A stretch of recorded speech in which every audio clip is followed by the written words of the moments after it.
यहाँ पर wire seller meet में हमारे कुछ उत्पादक और बायर जो हैं उन्होंने कुछ ये प्रदर्शनी यहाँ लगा रखी है, जिसमें जो जो क्रॉप की जिस जड़ी बूटी की वो खेती कर रहे हैं उनको उन्होंने प्रदर्शित किया। कुछ ऐसे समूह भी हैं जिन्होंने कुछ वैल्यू एडेड प्रोडक्ट्स भी बनाए हैं।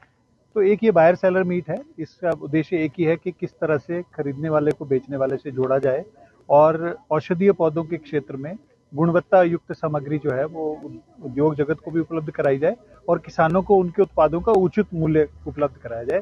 इसी उद्देश्य से चर्चाएं भी हो रही हैं और उसके साथ साथ ये प्रदर्शनी भी। कितना बड़ा बाजार देखते हैं आप औषधि पौधों का आने वाले कुछ वर्षों में? देखिए टोटल मैंने जैसे इस समय में अगर कच्चे माल की बात करें तो 85,000 करोड़ का पूरा व्यापार है इसका। 85,000 करोड़ का आप अंदाजा लगा लीजिए कितनी रकम है ये। लेकिन 22 के बाद में, कोविड के बाद में इसमें लगभग 30% की दर से ग्रोथ हुई है। हम सोच रहे थे कि 2050 में एक बड़ी इकोनॉमी बनेगी ये 5 ट्रिलियन यूएस डॉलर की, लेकिन ये तो उससे पहले ही बन गई। तो इस समय में डिमांड के लिए दिक्कत आ रही है क्वालिटी की, ट्रेसेबिलिटी की।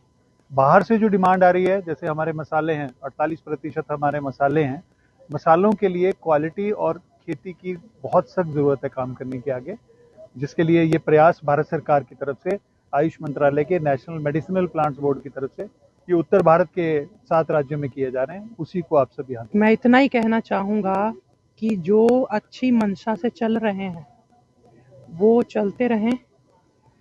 सरकार, परमात्मा के बनाए हुए विधान, आसपास के लोग अपने आप ही जुड़ते जाएंगे। आप बस रोज़ यही भाव रखें कि मुझे ये करना है। और ये सेल का बढ़ना और ये सब मेरे तो समझ से बाहर है। मैं सीधा साधा इंसान हूँ, लेकिन मैं इतना ज़रूर कह सकता हूँ, इससे भारत जो है वो पूरी दुनिया पे राज करेगा। बस एक शब्द, भारत सरकार को और आगे आना होगा। ऐसी स्कीम्स, इंसेंटिव्स निकालने होंगे कि किसान चाहे कि उसका बच्चा किसान बने, क्योंकि जो मेरी पीढ़ी है वो चाहती नहीं थी कि हम किसान बने। तो सरकार को ऐसे मुआवजे देने पड़ेंगे।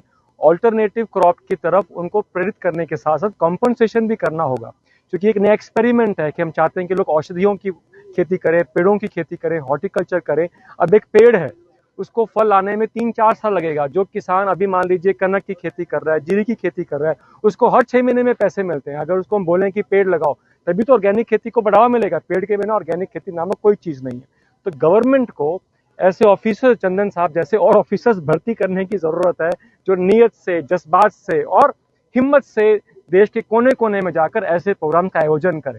That is all what I want to say. Ayurveda को आप बाहर के मुल्क भी एक पहचान, अलग पहचान मिली है कोरोना काल के बाद, देखा जाए तो उसको किस तरह से देखते हैं आप? वो भी उस पद्धति पे चल पड़े हैं आयुर्वेदा के ऊपर। ये केवल एक रिमाइंडर है। आयुर्वेद तो हमेशा से था। मेरी दादी के नुस्खे, नानी के नुस्खे, आप जब बचपन में चोट खाते थे, बताओ क्या दूध पीते थे? हल्दी डालकर। ये तो हमेशा से था। कुछ देर के लिए बस एक बादल आगे आ गए थे, कोरोना ने उस बादल को छटनी कर दी है।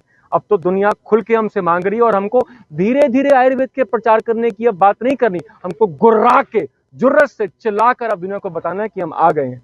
और आयुर्वेद भारत का नहीं, ये दुनिया का इस पर हक बनता है। भारत हमेशा देने के लिए जाना गया है, तो दुनिया का भारत पर, आयुर्वेद पर हक है।